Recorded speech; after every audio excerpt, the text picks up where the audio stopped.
yet, sadly. There's no time left for Amphorius to wait for when the flowers bloom again.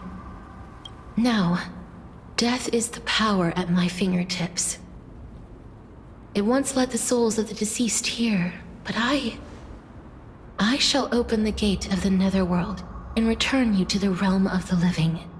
In exchange, please, take the core flame of death with you and complete the flame chase journey. Do not let our work thus far be in vain.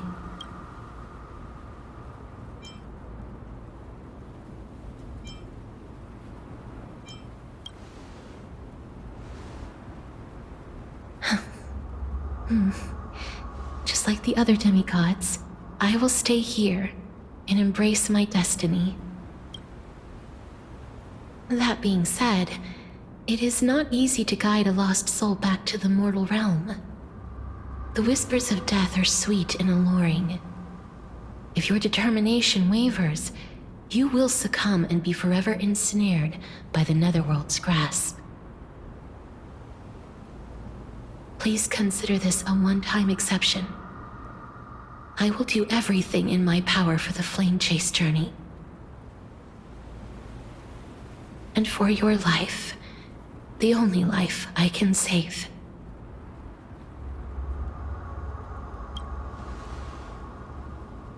I am glad to hear that.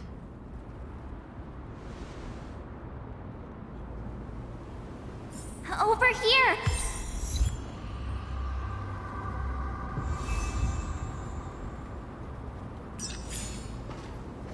I believe in you.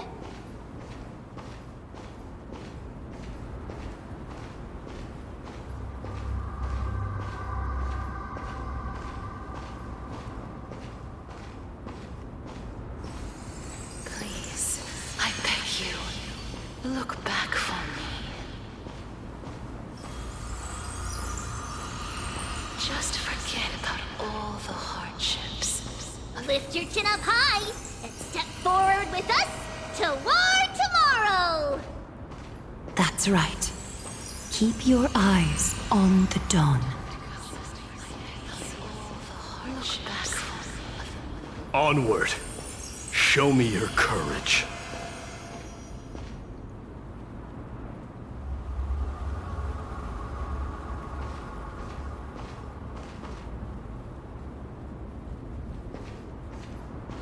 Partner, we shall become heroes together.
All of this is proof that you once lived.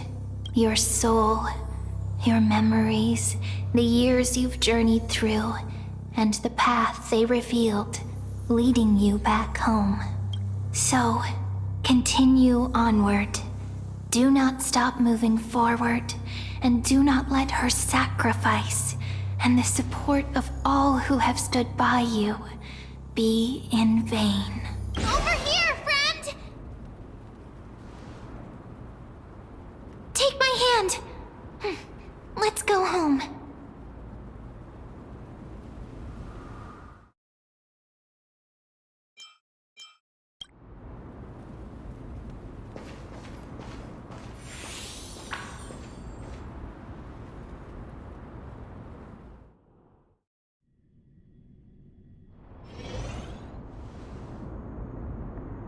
At last.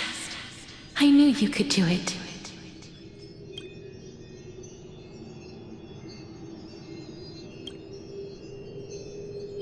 Your soul is still perfectly whole, as if some kind of force is trying its best to keep it together.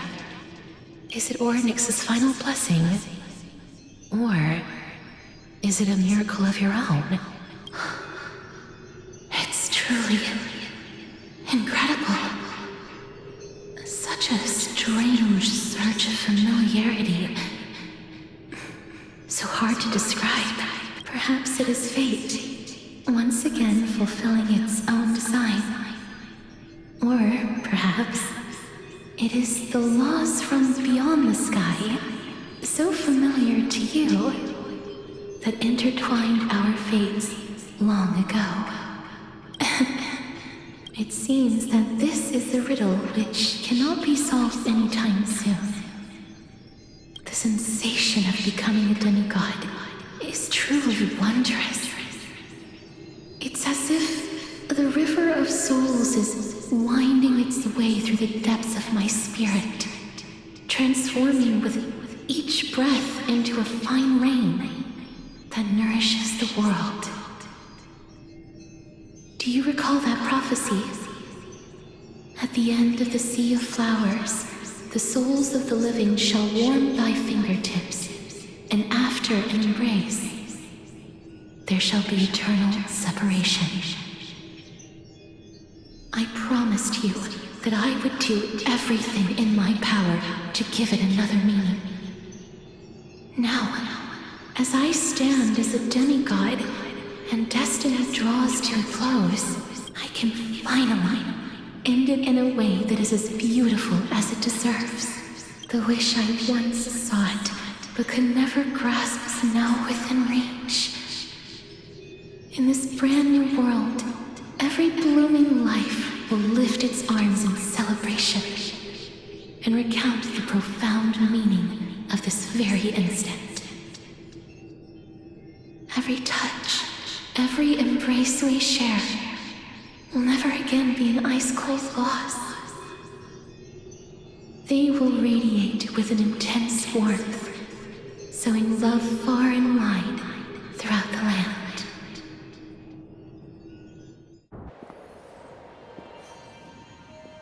The other shore is very cold.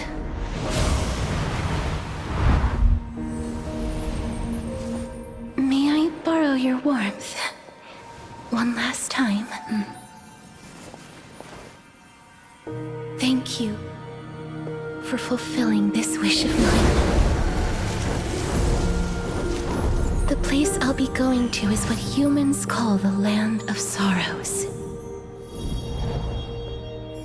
But with this heartbeat and the residual heat of this embrace, I shall turn the nether realm into a gentle place of rest.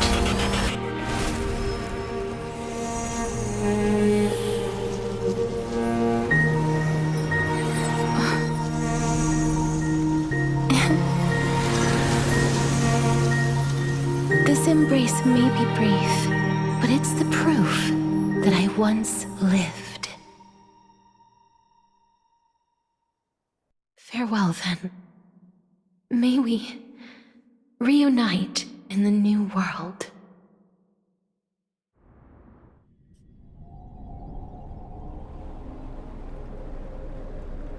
That grand and absurd performance was what you've been seeking your whole life? I gave up everything in search of truth. And it culminated in this very moment. You, on the other hand, performed as I expected. You did not hesitate when you saw the chance to attain power.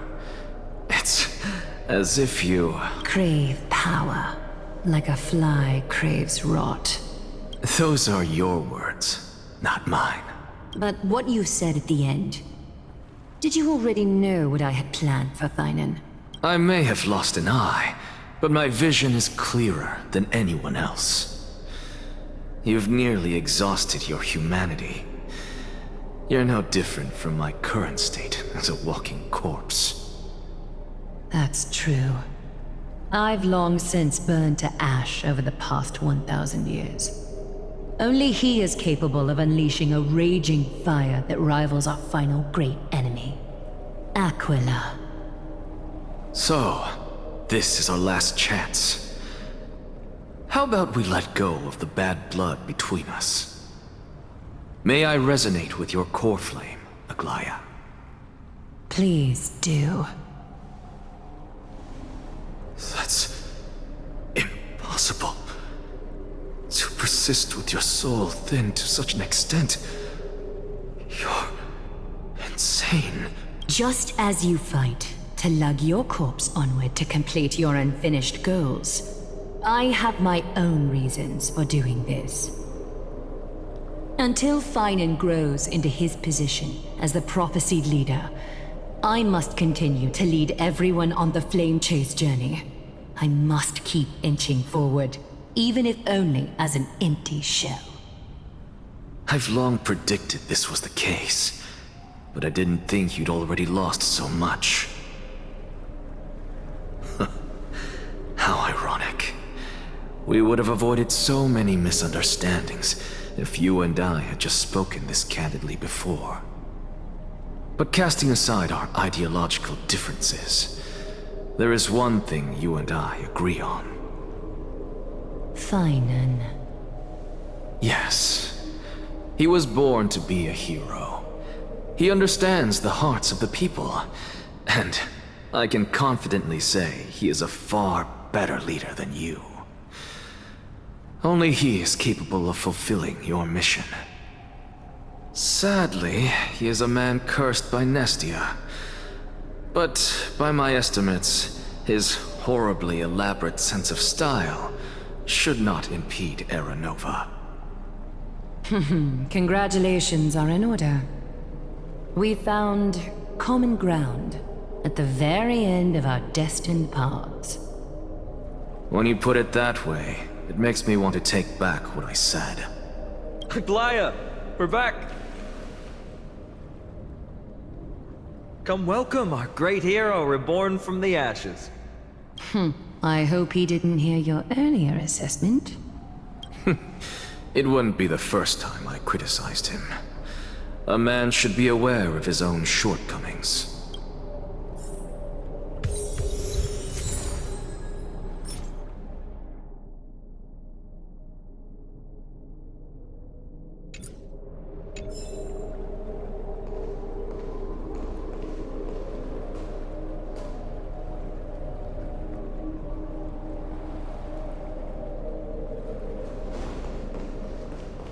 I'm gladdened by your triumphant return.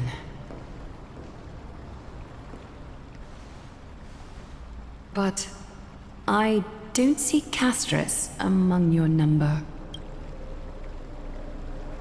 It looks like she not only helped me prove my theory, but helped you fulfill your mission as well.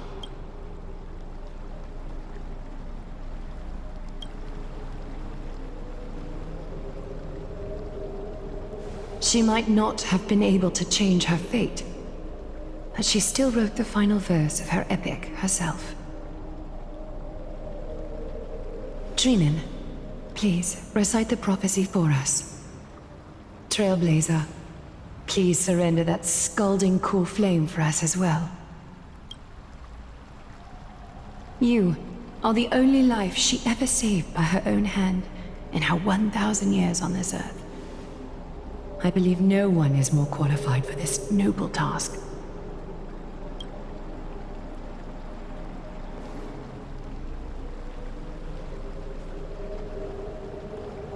O gods who have returned, and gods who are still watching, today we bring you a soul laid bare.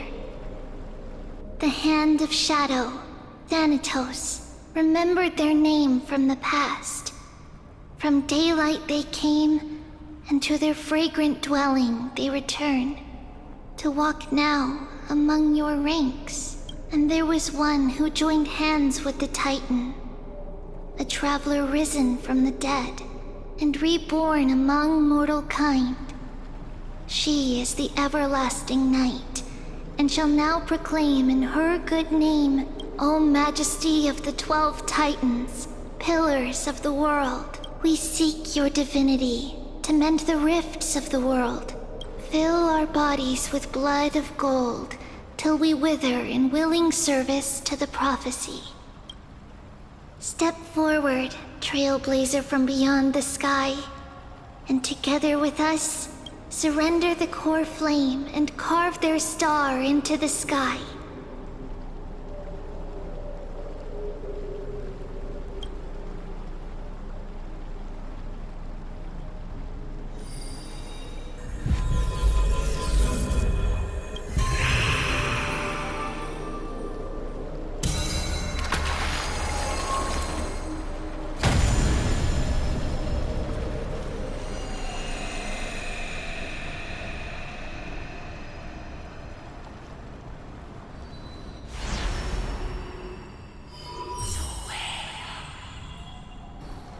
A constellation for death. For life and death, to be more precise.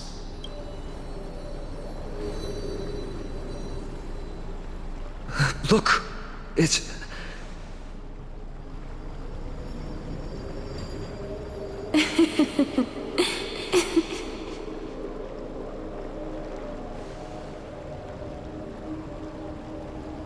No, it's only a divine echo. I think she's here for the trial.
But I don't see Castris among your number.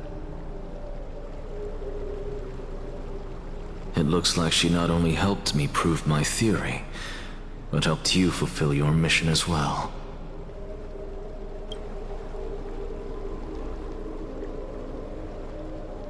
She might not have been able to change her fate, but she still wrote the final verse of her epic herself. Trinan, please recite the prophecy for us. Trailblazer, please surrender that scalding core flame for us as well. You are the only life she ever saved by her own hand in her 1,000 years on this earth. I believe no one is more qualified for this noble task.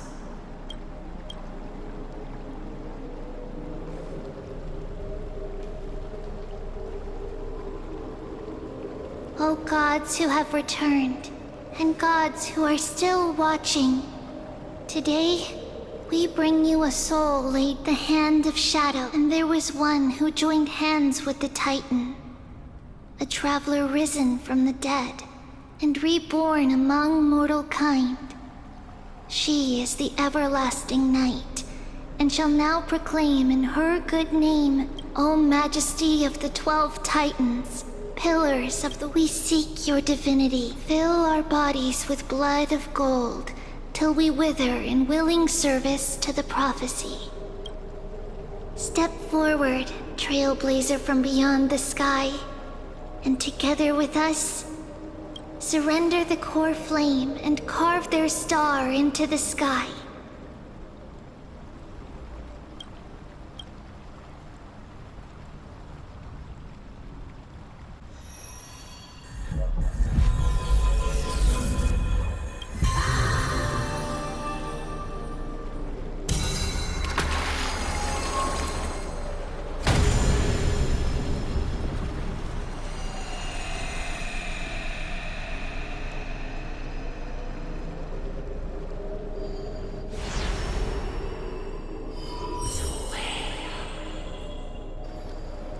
constellation for death. For life and death, to be more precise.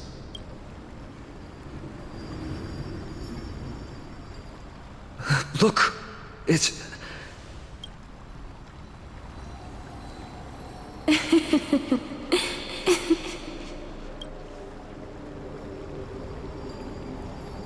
No, it's only a divine echo. I think she's here for the trial.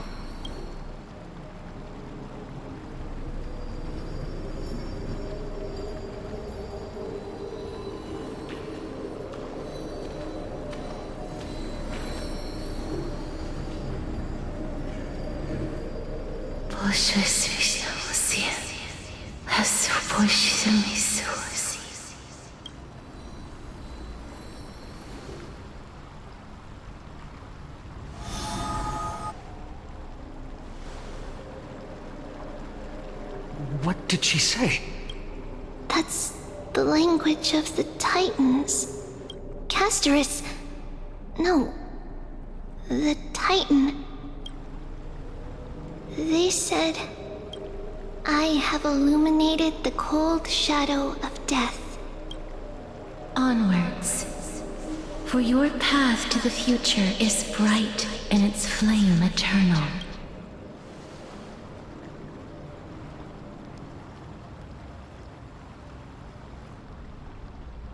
Do not forget.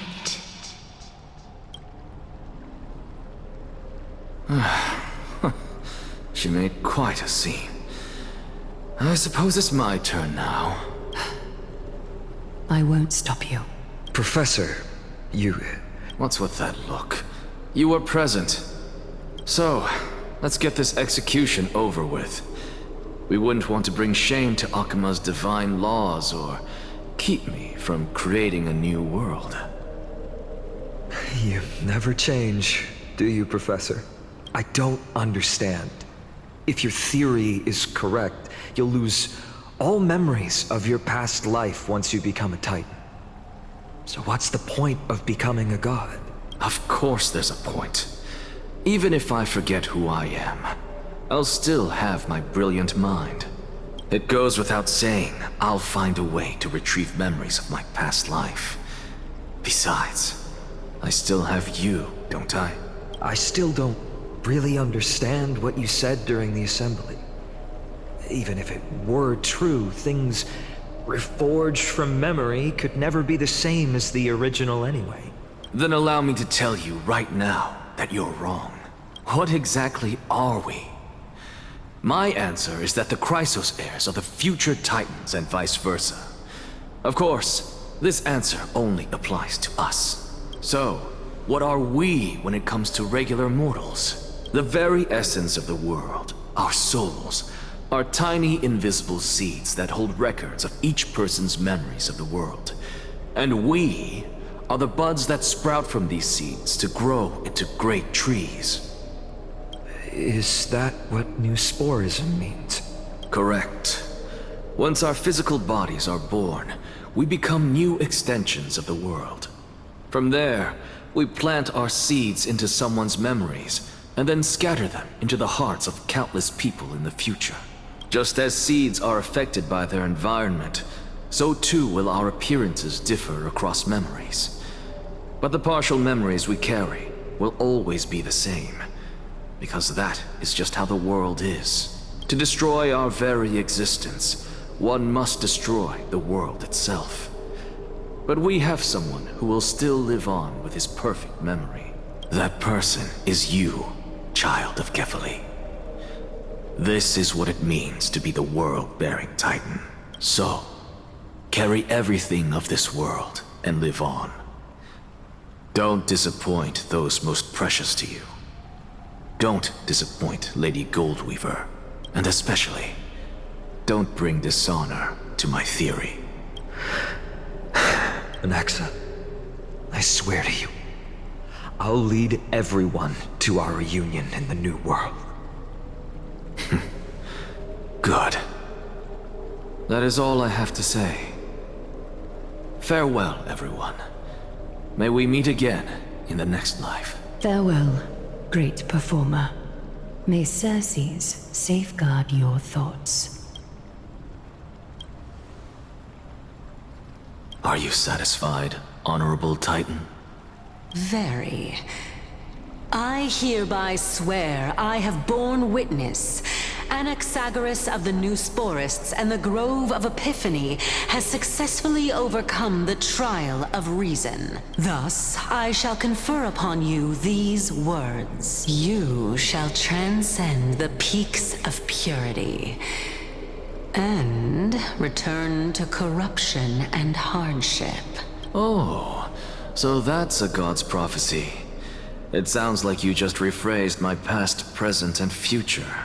Oh, Circes. Is that all you've got? Well, you've already transcended the peaks of purity, and you were never the type to give me any leeway. That is true. But I do still have one question. I knew it. What is it? Maybe we're thinking of the same thing. As you've so boldly stated, we and the world itself live on through the memories of others. If that is the case, whose memories did the very first new spore sprout from? How should I know?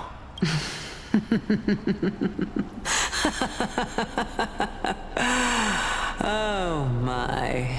But since we are both equally curious, we should allow the children of humanity who come after us to investigate in our stead.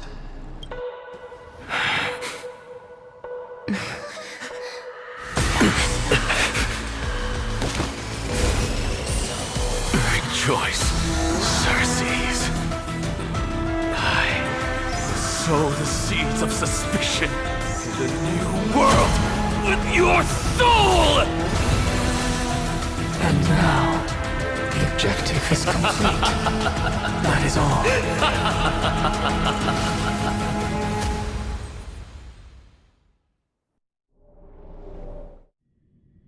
Thankfully, she's still alive. Was March 7th also in this condition when she was first rescued by the Express?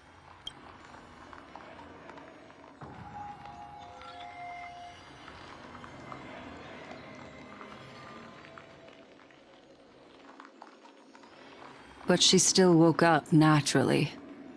Looking on the bright side, that might happen this time as well.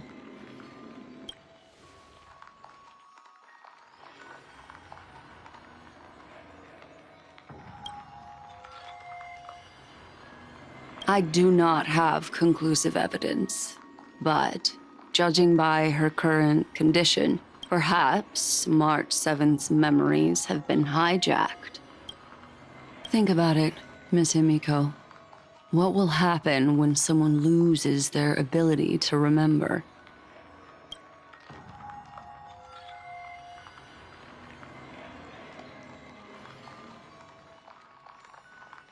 Unfortunately, short-term memory is an entirely different concept from the inability to remember. Perhaps it is difficult for you to imagine, but an individual who has lost their ability to remember turns into nothingness. The belief of the Garden is that everything in this universe can be interpreted through memories. This is the driving force behind the continuance of this path. The past is made up of memoria, while the future is a possibility that will eventually be converted to memoria. But the present, it doesn't really exist, and it's only an abstract expression. Therefore, when a person is affected by the path and loses their ability to remember, their physical form will also be affected. These ice crystals are a manifestation of that.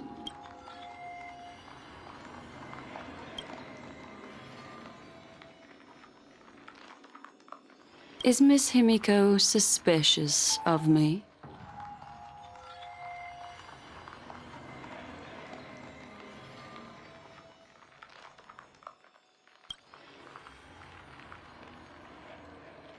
In other words, now is the time for me to prove my innocence. That's not a problem, of course. The true reason behind my intentions is that Amphorius holds special significance.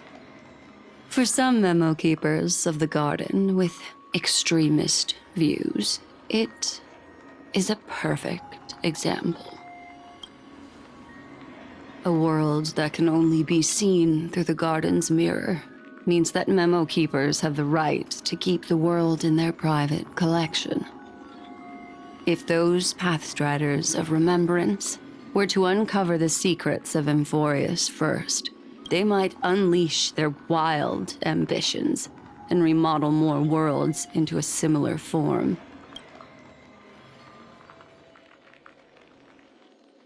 I chose to remain quiet before, because I did not want to involve you in the Garden's internal conflicts.